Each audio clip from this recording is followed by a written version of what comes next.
The Bible is perhaps the most influential book of all time. Clearly there is great wisdom to be found in it, but also great mystery. Many monstrous creatures and mythical beings are described in the Bible, some stranger than others. It says something that unicorns are among the least interesting. The other creatures we will today look at are much more bizarre. I normally make more jokes at the beginning of my videos, but I think I've offended enough religions, so today it's all seriousness.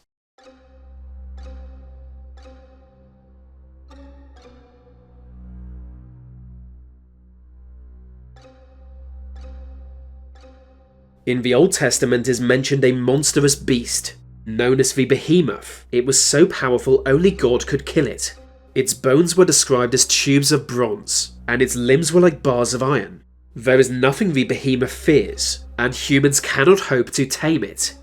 Some historians argue the monster was simply a hippo or elephant, but as it is said to have a large tail, comparable to an entire tree, this can't be the case. Others believe it may be a dinosaur, or a yet-to-be-identified species of animal. Either way, it's thought the name Behemoth comes from an old Egyptian term for hippo.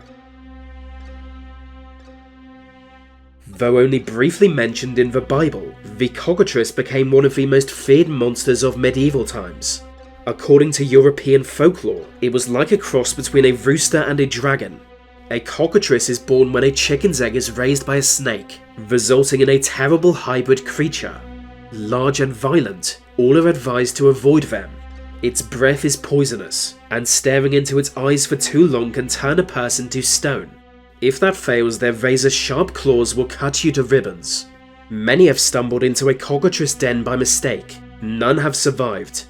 All of this proves what I've been saying for years. Chickens are evil and not to be trusted. Alongside God, several other kinds of supernatural beings are said to reside in heaven, the most scary of which are known as Cherubim. Unearthly hybrid beings, they are depicted in various ways, usually having elements of multiple species.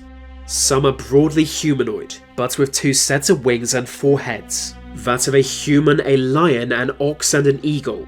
Cherubim look different every time they are seen by humans, but are always large and dangerous.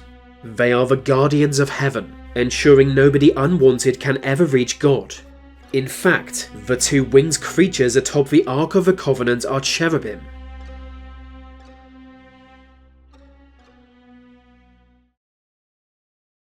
Mentioned in the Bible are a class of demon referred to only as he-goats. Little detail is given, but they came to be seen as something similar to jinn, powerful beings who reside in remote desert areas. He-goats could only be encountered deep in the wilderness, which is probably a good thing because demons are never trustworthy. The term he-goat may originally have meant hyena, but it could just have easily been borrowed from another religion of the day. For now it's just another mystery of the Bible. In the book of Revelation, 2 great beasts are described. The first beast has 7 heads, 10 horns, and a crown atop each horn. Its feet are like the paws of a bear, and its mouth is that of a lion. It rises from the ocean, and is able to regenerate its health like a video game character. The beast has great power and authority, to the point where humans are in danger of worshipping him instead of God. The second beast of Revelation rises from the earth. Its only description given is that it has 2 horns, and speaks like a dragon. Having arisen from the earth, it encourages humans to worship the first beast, declaring that all who disobey will be killed. He is a false prophet, and the first beast a false god.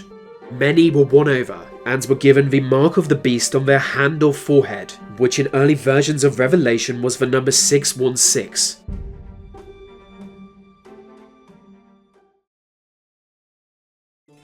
The Bible makes numerous references to giants, the most famous being Goliath, who was killed by a young shepherd with a sling, which I think is a pretty embarrassing way for a giant to die, but I try not to judge.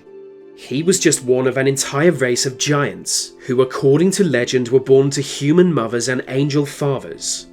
According to the Book of Enoch, their height stood at 300 cubits, that's around 450 feet tall. In the 1700s, when dinosaur fossils were regularly discovered, many believed it was evidence of the giants mentioned in the Bible. One of the most mysterious characters of the Bible is Abaddon, the Archangel of Death. He resides in a vast bottomless pit, a pit none can escape. His name means doom, and he is king of an army of locusts. But Abaddon's locusts are highly unusual, monstrously large, and with the stinger of a scorpion.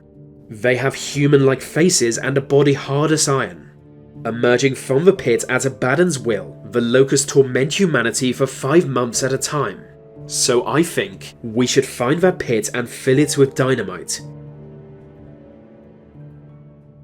The Book of Daniel features 4 bizarre monsters.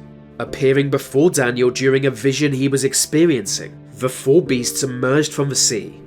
One is a bear-like creature who constantly feasts on flesh. Another is a lion with large wings. The third is a leopard with 4 heads and 2 sets of wings. Worst of all was a dragon with teeth made of iron. This one has the power to destroy the entire world. According to tradition, they each represent one of the 4 great kingdoms of the ancient world. Quite what those kingdoms are has long been debated, but on the bright side, none of them destroyed the world.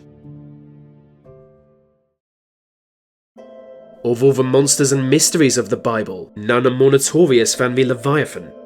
A gigantic creature, it lives deep in the ocean, rarely being seen by humans. As it swims, massive waves are left in its wake, destroying any ship nearby. It is a colossal sea dragon, with fire in its mouth and smoke flowing from its nose. No earth creature could survive a Leviathan attack, and no weapon is able to penetrate its stone-like flesh. Some say the Leviathan is a metaphor for Babylon, a great power of the ancient world, and enemy of the Israelites.